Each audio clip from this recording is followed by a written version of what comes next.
মিরপুরে টিসিবি পণ্য নিতে গিয়ে হুড়োহুড়িতে দেয়াল ধসে 2 জনের মৃত্যু, আহত আরও কয়েকজন।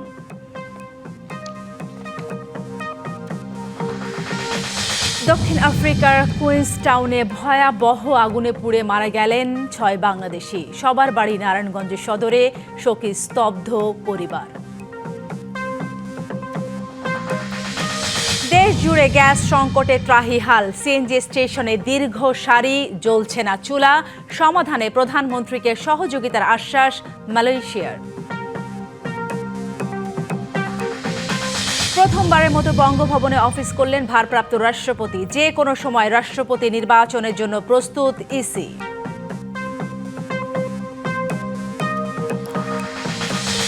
বিভিন্ন সরকারি প্রতিষ্ঠানে দলীয়করণে নেমেছে বিএনপি। অভিযোগ, জামায়াতের দ্বিমুখী আচরণ বাদ দিয়ে গঠনমূলক সমালোচনা করার আহ্বান পানি সম্পদ মন্ত্রীর। এবং 26টি টুথপেস্টে মাইক্রোপ্লাস্টিক পাওয়ার ঘটনা তদন্তে বিশেষজ্ঞ কমিটি গঠনের নির্দেশ হাইকোর্টের। প্রতিবেদন দিতে হবে 15 দিনের মধ্যে। রাজধানীর মিরপুরে টিসিবির পণ্য সংগ্রহের জন্য লাইন ধরে দাঁড়িয়ে থাকা মানুষের উপর একটি দেয়াল ধসে 2 জনের মৃত্যু হয়েছে। এ ঘটনায় আহত হয়েছে আরও অন্তত 6 জন। মঙ্গলবার দুপুরে মিরপুর থানা ভারপ্রাপ্ত কর্মকর্তা এই তথ্য নিশ্চিত করেন। প্রত্যক্ষদর্শীরা জানান, টিসিবির পণ্য নিতে অনেক মানুষ সারিবদ্ধভাবে দাঁড়িয়েছিলেন। হঠাৎ করেই সীমানা প্রাচীরটি ধসে পড়ে। এতে 7 থেকে 8 জন চাপা পড়েন। তাদের মধ্যে গুরুতর আহত এক নারীকে উদ্ধারের পর তার মৃত্যু হয়। নিহতের স্বজনরা জানান, নাসিমা বেগম তাদের পাশের বাসায় থাকতেন। দেয়াল ধসে গুরুতর আহত হওয়ার পর তার মৃত্যু হয়। আহত কয়েকজনের পরিচয় এখনো জানা যায়নি। পরিবারের মুখে হাসি ফোটাতে জীবিকার সন্ধানে সৌদি আরবে পাড়ি জমিয়েছিলেন লক্ষ্মীপুরের 2 ভাই ফয়েজ আহমেদ সজীব ও ফরহাদ হোসেন সুজন। কিন্তু প্রবাসের সেই স্বপ্ন সড়ক দুর্ঘটনায় থেমে গেল। ভাগ্য বদলাতে সৌদি আরব গিয়ে সড়ক দুর্ঘটনায় 2 ভাই ফিরলেন কফিনবন্দি হয়ে। তাদের একসঙ্গে দাফনের মধ্য দিয়ে শোকে স্তব্ধ হয়ে পড়ে পুরো গ্রাম।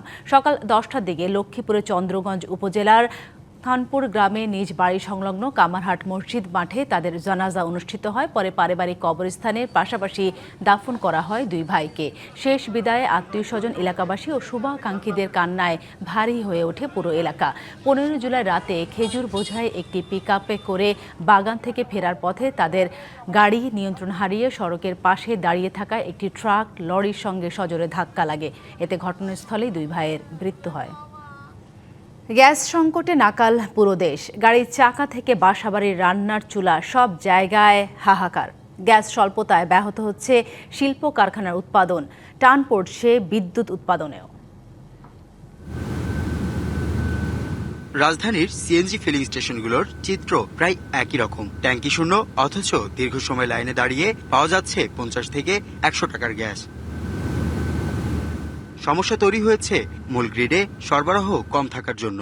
পাম্পে আইসি মাত্র 100 টাকার গ্যাস ঢুকতেছে। 100 টাকার গ্যাস দিয়ে আমি কি চালামু বা ওই ড্রাইভার চালাবো কি, আমরা খুব একদম সমস্যাতে আছি। গ্যাসের সংকটে এলোমেলো হয়ে গেছে পথের সময়সূচি, কমে গেছে ট্রিপ, তাই চালকদের আয় নেমে এসেছে অর্ধেকে। 3-4 ঘন্টা হচ্ছে গ্যাস নাই, কি করবো আমরা করবো কি? পোলা পাটে কিভাবে বাঁচাবো আমরা? 20-25 দিন ধরে এই সমস্যা। এটা কি সমাধান করা যায় না 20-25 দিনে? অন্যান্য কান্ট্রি তৈরি তো 24 ঘন্টার ভিতরে হয়ে যায়, তাহলে আমাদের বাংলাদেশে হইতেছে না, কারণটা কি? গাড়ি চালকের সাথে গ্যাসের সংকটের প্রভাব পড়েছে রাজধানীর রান্নার চুলায়। আমরা সাধারণ লোক, আমরা মানুষের বাসায় কাজ করে তো আমাদের দ্বারা সম্ভব না যে এরকম গ্যাস কিনে আইনা রান্না করা বা চলাফেরা করা তো আমাদের সম্ভব না। আমরা যদি 10,000 টাকা কাজ করি, 5,000 টাকা গ্যাস আনি, তাহলে কিভাবে হবে? দ্রুত সংকট কেটে গিয়ে সব স্বাভাবিক হবে, এমন প্রত্যাশায় বুক বাঁধছেন নগরবাসী। হাসিব পান্থ, ডিবিসি নিউজ, ঢাকা। চলমান গ্যাস সংকট মোকাবেলায় মালয়েশিয়ার প্রধানমন্ত্রী আনোয়ার ইব্রাহিমের কাছে সহযোগিতা চেয়ে ফোনে কথা বলেছেন প্রধানমন্ত্রী তারেক রহমান। মঙ্গলবার দুপুরে মালয়েশিয়ার প্রধানমন্ত্রী আনোয়ার ইব্রাহিমের সঙ্গে ফোন আলাপের সময় তারেক রহমান দেশের গ্যাস সংকট কাটাতে সহযোগিতা চান। তার দেশের সংশ্লিষ্টদের সঙ্গে আলোচনা করে এই সংকট নিরসনে সহযোগিতারও আশ্বাস দিয়েছেন মালয়েশিয়ার প্রধানমন্ত্রী আনোয়ার ইব্রাহিম। মঙ্গলবার সচিবালয়ে নিজ দপ্তরে সাংবাদিকদের সঙ্গে আলাপকালে বিদ্যুৎ, জ্বালানি ও খনিজ সম্পদ প্রতিমন্ত্রী অনিন্দ্য ইসলাম অমিত এ কথা জানান। নতুন করে শিল্প কারখানায় গ্যাস সংযোগ দেওয়া হবে না জানালেন প্রধানমন্ত্রী তথ্য ও সম্প্রচার উপদেষ্টা ডাক্তার জাহিদুর রহমান। সচিবালয়ে নিয়মিত ব্রিফিংয়ে এ কথা বলেন তিনি। দেশের একটি ভাসমান এলএনজি টার্মিনাল বা এফএসআরইউতে কারিগরি সমস্যা দেখা দেয় সংশ্লিষ্ট টার্মিনাল থেকে জাতীয় গ্যাস গ্রিডে গ্যাস সরবরাহ সাময়িকভাবে বন্ধ রয়েছে।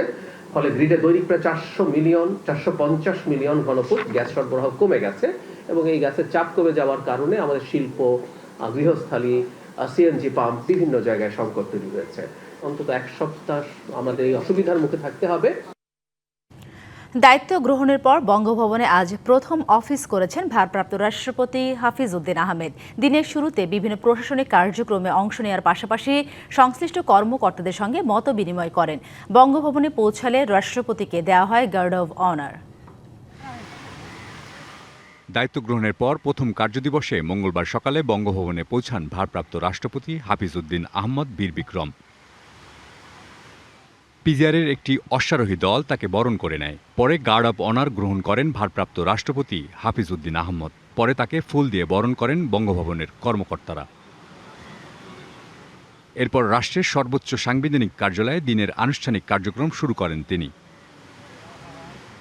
প্রথম দিনই নিয়মিত প্রশাসনিক কার্যক্রমে অংশ নেন ভারপ্রাপ্ত রাষ্ট্রপতি। বঙ্গভবনের ঊর্ধ্বতন কর্মকর্তাদের সঙ্গে বিভিন্ন প্রশাসনিক ও সাংবিধানিক বিষয় নিয়ে মতবিনিময় করেন। রাষ্ট্রপতির দপ্তরে চলমান কার্যক্রম সম্পর্কে প্রয়োজনীয় ব্রিফিং গ্রহণ করেন। প্রথম কর্মদিবসে প্রয়োজনীয় দাপ্তরিক নথিও সই করেন ভারপ্রাপ্ত রাষ্ট্রপতি। ভারপ্রাপ্ত রাষ্ট্রপতি বঙ্গভবনে অফিস শেষে 1:45 মিনিটে বের হয়ে যান।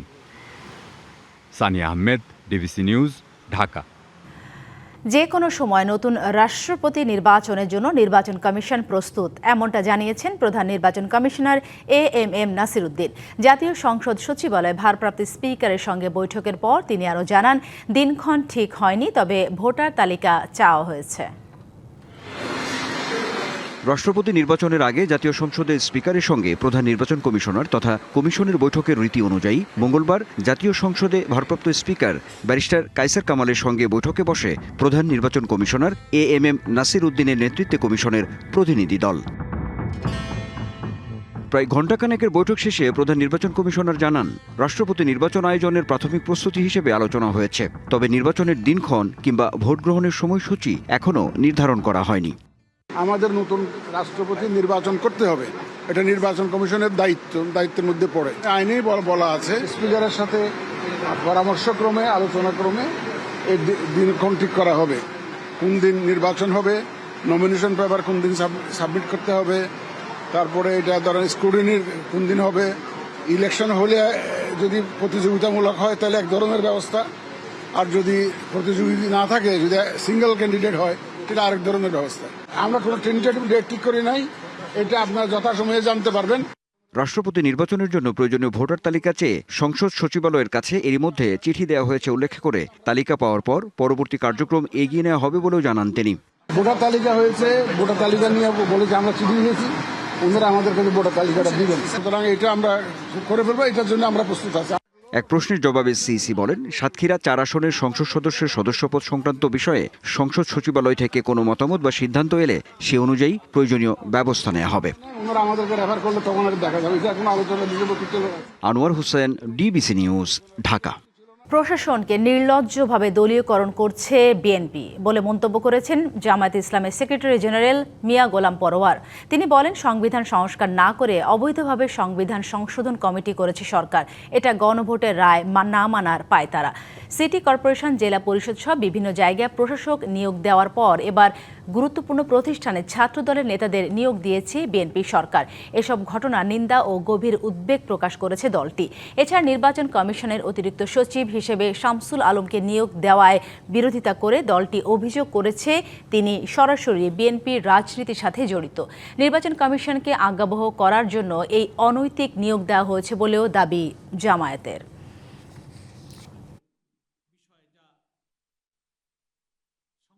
কিভাবে এত অল্প সময় ক্ষমতাসীন একটি দল জাতির সাথে কৃত তার অঙ্গীকারকে খেলাফ করতে পারে, ভঙ্গ করতে পারে, আপনারাও তার সাক্ষী আছেন। বিরোধী দলের বিরুদ্ধে জাতীয় সংসদের ভেতরে এবং বাইরে দুই ধরনের আচরণ করার অভিযোগ করেছেন পানি সম্পদ মন্ত্রী শহীদ উদ্দিন চৌধুরী অ্যানি। এ ধরনের দ্বিমুখী আচরণ পরিহার করে সরকারের গঠনমূলক সমালোচনা করার আহ্বান জানান তিনি। দুপুরে জাতীয় প্রেস ক্লাবে এক আলোচনা সভায় এ আহ্বান করেন তিনি আরো বলেন, জামায়াতের বিভিন্ন নেতার আচরণ তাদের দলের ভাবমূর্তি ক্ষুণ্ণ করছে বলেও মন্তব্য তার।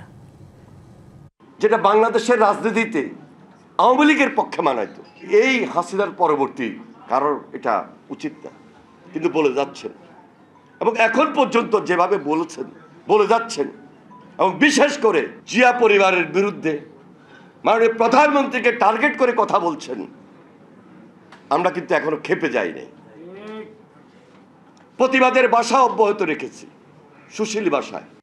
জুলাই সনদ বাস্তবায়ন না করে প্রতারণা করেছে বিএনপি, এমন অভিযোগ করেছেন এনসিপির নেতারা। আগামী স্থানীয় নির্বাচনে বিএনপিকে লাল কার্ড দেখানোর অঙ্গীকার করেন তারা। দুপুরে হবিগঞ্জের আজমিরিগঞ্জ শহীদ মিনার প্রাঙ্গণে গণভোটের রায় বাস্তবায়ন, কর্মসংস্থান সৃষ্টি এবং সীমান্ত সুরক্ষার মাধ্যমে দেশ পুনর্গঠনের লক্ষ্যে আয়োজিত জুলাই জাগরণ অনুষ্ঠানে এসব কথা বলেন এনসিপির মুখ্য সমন্বয়ক নাসির উদ্দিন পাটোয়ারি। অনুষ্ঠানে এনসিপির উত্তরাঞ্চলের মুখ্য সমন্বয়ক সার্জিস আলম বলেন, জুলাই আন্দোলনে 1400 মানুষকে যারা হত্যা করেছে তাদের বড় পরিচয় তারা খুনি ও হত্যাকারী। বিচার ছাড়া বাংলাদেশের মাটিতে তাদের জায়গা হবে না।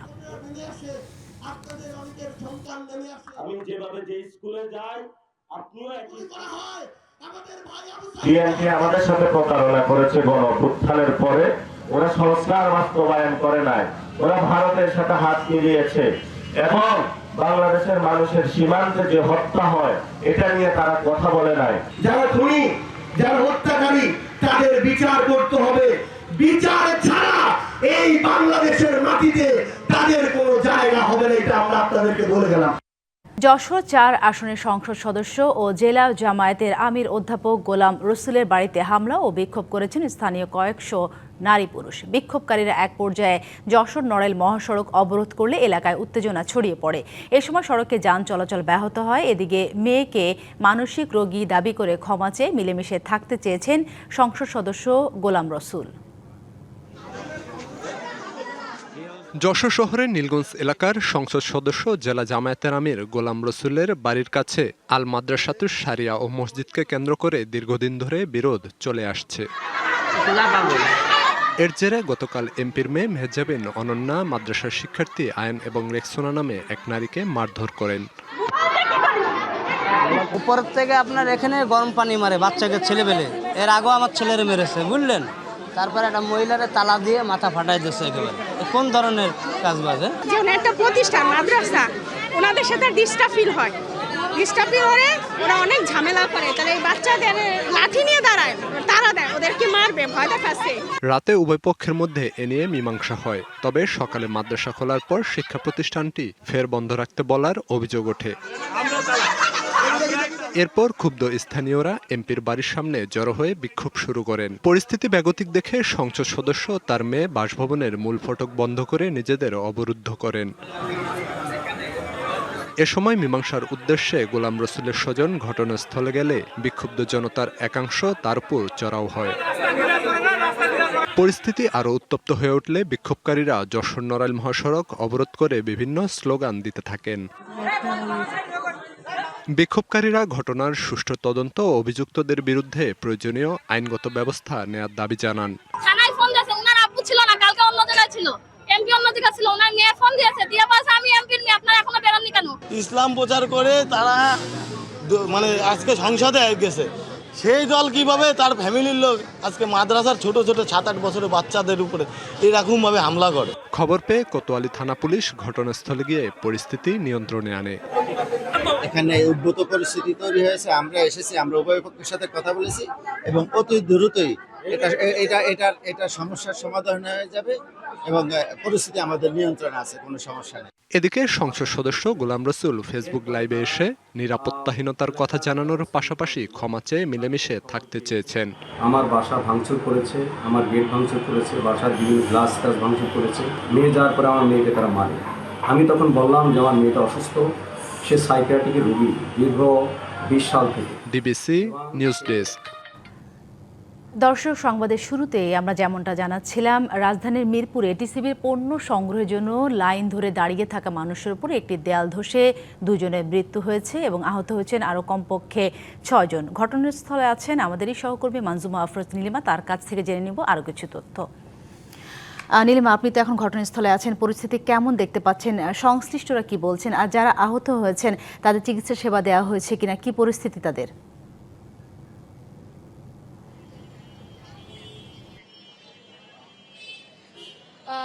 ধন্যবাদ সাথী। আপনি যতটুকু জানেন, মিরপুরে কিন্তু এটি অনেক পুরনো একটি কলেজ এবং ঠিক কলেজের পিছনের যে বিল্ডিং রয়েছে, সেই বিল্ডিং এর দেয়াল যেটা রয়েছে, দেয়াল ঘেঁষে কিন্তু মানুষ দাঁড়িয়েছিল, সে দেয়ালটি কিন্তু ধসে পড়েছে এবং এখানে আমরা জানি যে একজন নিহতের ঘটনা ঘটেছে এবং কয়েকজন কিন্তু আহত হয়েছে, যাদেরকে আসলে আগারগাঁও হাসপাতালে নেওয়া হয়েছে এবং এখানে আমরা অনেক মানুষকে দেখতে পাচ্ছি, তারা এখন জড়ো হয়ে আছে এবং এখানে কিন্তু নিরাপত্তা কর্মীও এখানে কিন্তু রয়েছে, পুলিশ এখানে রয়েছে। একটু আগে পুলিশের সাথে আমরা কথা বলে যতটুকু জানতে পেরেছি যে তারা আসলে এটা দেখছে এবং ভিতরে যারা সংশ্লিষ্টরা রয়েছে তাদের সাথে আসলে কথা বলছে এবং কলেজ কর্তৃপক্ষের সাথেও তারা কথা বলছে আসলে এই ঘটনাটা কেন হলো। প্রথমে তারা ভেবেছিল আসলে কোনো ধরনের ভূমিকম্প হয়েছিল কিনা, কিন্তু তদারকির পরে তারা জানতে পেরেছে এখানে কোনো ধরনের ভূমিকম্প হয়নি। এটা আসলে অনেক পুরনো একটি বিল্ডিং হওয়াতে আসলে এবং বৃষ্টির যে বর্তমানে যে বৃষ্টির যে সিজনটা চলছে, বৃষ্টির মৌসুমে কিন্তু এই স্যাঁতস্যাঁতে হয়ে যাওয়া বিল্ডিং এবং বিল্ডিং এর পাশ ঘেঁষে যে দেয়াল, এটা কিন্তু ক্ষতিগ্রস্ত হয়েছে এবং অনেক পুরনো হওয়ার কারণে বৃষ্টির প্রভাবে কিন্তু বিল্ডিং এর যে দেয়ালটি রয়েছে এটা কিন্তু খসে পড়েছে। এটা আসলে হওয়ার কথা ছিল না, কিন্তু আসলে দুর্ভাগ্যক্রমে এটা হয়েছে এবং আমরা প্রত্যক্ষদর্শী যারা রয়েছে তাদের সাথেও কথা বলার চেষ্টা করেছি।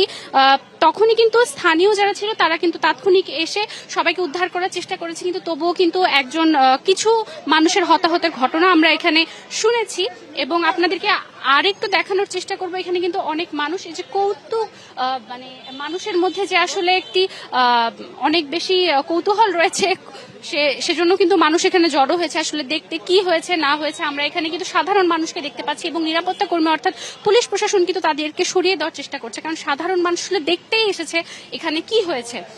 এখানে প্রতিনিয়ত আপনাদেরকে একটু জানানোর চেষ্টা করি যে প্রতিনিয়ত কিন্তু এখানে মানুষ এখানে দাঁড়ায় এবং টিসিবির পণ্য এখানে নিতে আর কি আসে এবং আমরা এই যে পিছনে দেখতে পাচ্ছি যে মানুষ কিন্তু অনেক দাঁড়িয়ে আছে। আসলে এখানে প্রতিনিয়ত মানুষ টিসিবির পণ্য নিতে আসে এবং বিভিন্ন কাজে কিন্তু এই পথ দিয়ে তারা চলাচল করে। এটা একটি ফুটপাথ, শুধুমাত্র এখানে টিসিবির পণ্য নিতে মানুষ তারা ব্যাপারটা এরকম নয়, ফুটপাথ দিয়ে মানুষ প্রতিনিয়ত যাওয়া আসা করে, কিন্তু এটি ধসে পড়ে গেছে দুর্ভাগ্যবশত। আমরা এখানে দেখছি যে পুলিশ প্রশাসন কাজ করছে এবং এই ছিল আমার কাছে সর্বশেষ তথ্য। পরবর্তী সংবাদে আপনাকে জানানোর চেষ্টা করবো যে আসলে আমরা নতুন কোনো তথ্য পেয়েছি কিনা, অন্য কোনো তথ্য পেয়েছি কিনা এবং হতাহত যারা হয়েছে তাদের সাথে যদি যোগাযোগ হয় সেটা আপনাদেরকে জানানোর চেষ্টা করবো। নিশ্চয় নীলিমা, অসংখ্য ধন্যবাদ আপনাকে। দেশীয় প্রযুক্তিতে তৈরি ভেন্টিলেটর ও হাই ফ্লো অক্সিজেন মেশিন তৈরি করায় প্রশংসা করেছেন প্রধানমন্ত্রী তারেক রহমান। এই দুটি মেশিন ব্যবহার উপযোগী ও বাজারজাত করতে প্রয়োজনীয় সব ধরনের সহযোগিতার আশ্বাসও দেন তিনি।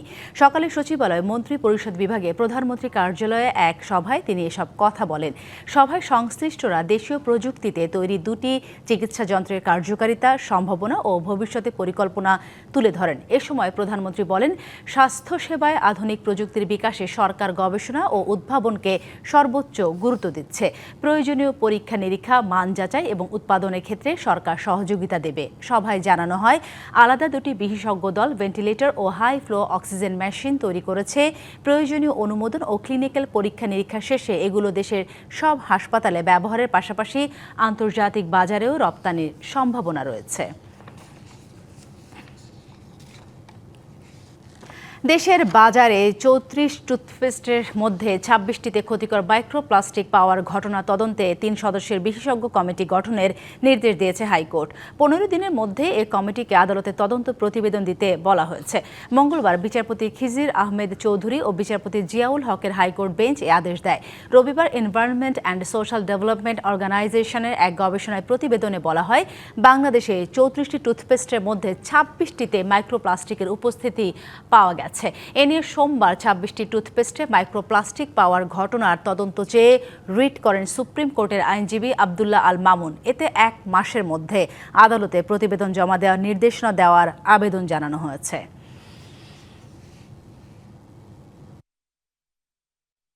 টুথপেস্টে যে মাইক্রোপ্লাস্টিক পাওয়া গেছে সেটা মানুষের শরীরের জন্য কতটা ক্ষতিকর সেইটা টেস্ট করে, এবং এই যে টুথপেস্টে যে প্লাস্টিক পাওয়া যাচ্ছে সেটা পরিবেশের জন্য কতটা ক্ষতিকর, এই রিপোর্টটা করার জন্য এই কমিটিটা ওনারা করেছেন। যেগুলোতে প্লাস্টিক পাওয়া গেছে বা যদি যায় তাহলে সেটা কেন অপসারণ করা হবে না। কোর্ট কোনো মন্তব্য করেনি। কোর্ট বলছে যে হ্যাঁ, এটা তো হওয়া উচিত।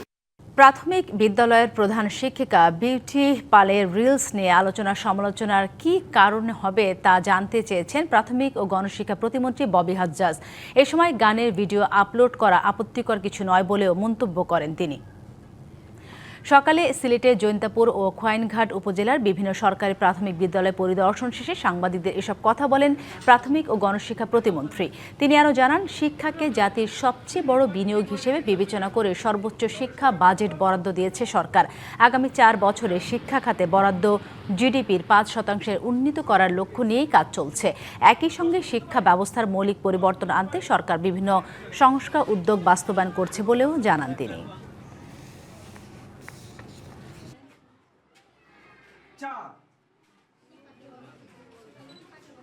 আলোচনা আপনারা করেছেন, একজন মানুষ বাতাসের ভিতরে দাঁড়িয়ে হয়তো গান শুনছে, এইটা নিয়ে আলোচনা বা সমালোচনা কেন হবে? আজকে আমি দাঁড়িয়ে আছি আপনাদের সাথে কথা বলছি, আপনারা যদি বলেন এই কথা বললো কেন, এবার আলোচনা করি, চলো সমালোচনা করি, তাহলে আপনারা করছেন, এটা জনগণ করছে না, অন্য কেউ করছে না। জাপানের দক্ষিণাঞ্চলীয় কিউশু অঞ্চলে 7.1 মাত্রার শক্তিশালী ভূমিকম্পে অন্তত 50 জন আহত হয়েছেন, ক্ষতিগ্রস্ত হয়েছে বহু স্থাপনা। ভূমিকম্পের পর উপকূলীয় এলাকায় জারি করা হয় সুনামি সতর্কতা, তবে এর কয়েক ঘন্টা পর তুলে নেওয়া হয় সতর্কতা। মঙ্গলবার কুমামোতে প্রদেশে ভূমিকম্প অনুভূত হয়। ভূমিকম্পের পর ওই অঞ্চলের হাজারো পরিবার বিদ্যুৎ বিচ্ছিন্ন হয়ে পড়েছে। এছাড়াও নাগাসাকি, কাগোশিমা, ফুকুওকা, সাগা, ওইতা, মিয়াজাকিতে জরুরি ভূমিকম্প সতর্কবার্তা পাঠিয়েছে জাপান সরকার। ভূমিকম্পে একটি শপিং মলের কিছু অংশ ধসে পড়লে ভিতরে আটকা পড়েছেন বেশ কয়েকজন। নিরাপত্তার স্বার্থে কিউশু অঞ্চলের শিনকানসেন, বুলেট ট্রেন সহ বিভিন্ন রেল সেবা ও বেশ কয়েকটি ফ্লাইট সাময়িকভাবে বন্ধ রাখা হয়েছে। বিশ্বকাপের সময় বাংলাদেশে সবচেয়ে বেশি গুজব ও অপতথ্য ছড়ানো হয়েছে মেসি ও আর্জেন্টিনাকে নিয়ে, যার বেশিরভাগই ছিল নেতিবাচক। বিশ্বকাপ চলাকালীন বাংলাদেশি গণমাধ্যমগুলো সংবাদ বিশ্লেষণ করে এমন প্রতিবেদন প্রকাশ করেছে fact checking platform rumour scanner. বিশ্বকাপ ঘিরে বাংলাদেশের সাধারণ মানুষের আগ্রহ থাকে শীর্ষে। প্রিয় দল ব্রাজিল, আর্জেন্টিনার বিভিন্ন খবর জানতে মুখিয়ে থাকে দর্শকরা। তবে এসবের মধ্যেও থাকে নানা অসঙ্গতি। বিশ্বকাপে বাংলাদেশের প্রথম সারির অনলাইন ও গণমাধ্যমের সংবাদ বিশ্লেষণ করে মোট 113টি ভুল বা অপতথ্য পেয়েছে fact checking platform rumour scanner, যার বেশিরভাগই ছিল মেসি ও আর্জেন্টিনাকে নিয়ে। রিউমার স্ক্যানারের বিশ্লেষণে দেখা যায়, বিশ্বকাপ ঘিরে শনাক্ত হওয়া 113টি ভুল তথ্যের মধ্যে সবচেয়ে বেশি 52টি প্রচার করা হয়েছে আর্জেন্টিনাকে ঘিরে। এর মধ্যে 65% ছিল দলটির জন্য নেতিবাচক। দ্বিতীয় অবস্থানে রয়েছে চ্যাম্পিয়ন দল স্পেন, যাদের নিয়ে 20টি ভুল তথ্য শনাক্ত হয়েছে, যার 80% যদিও ছিল ইতিবাচক ও স্পেনের পক্ষে। এছাড়া ব্রাজিলকে ঘিরে 16টি এবং পর্তুগালকে নিয়ে ছড়ানো হয়েছে 60টি ভুল তথ্য। খেলোয়াড়দের মধ্যে সবচেয়ে বেশি ভুল তথ্য প্রচার করা হয়েছে লিওনেল মেসিকে নিয়ে। তাকে নিয়ে 22টি ভুল তথ্য শনাক্ত হয়েছে, যার 64% ছিল মেসির বিপক্ষে। স্পেনের তারকা ফুটবলার লামিনে ইয়ামালকে নিয়ে 11টি ভুল তথ্যের 82% ছিল ইতিবাচক। এছাড়া ব্রাজিলের নেইমার জুনিয়রকে নিয়ে 8টি, পর্তুগালের ক্রিশ্চিয়ানো রোনালদোকে নিয়ে 6টি এবং নরওয়ের আর্লিং হালান্ডকে নিয়ে 3টি ভুল তথ্য শনাক্ত করেছে সংস্থাটি।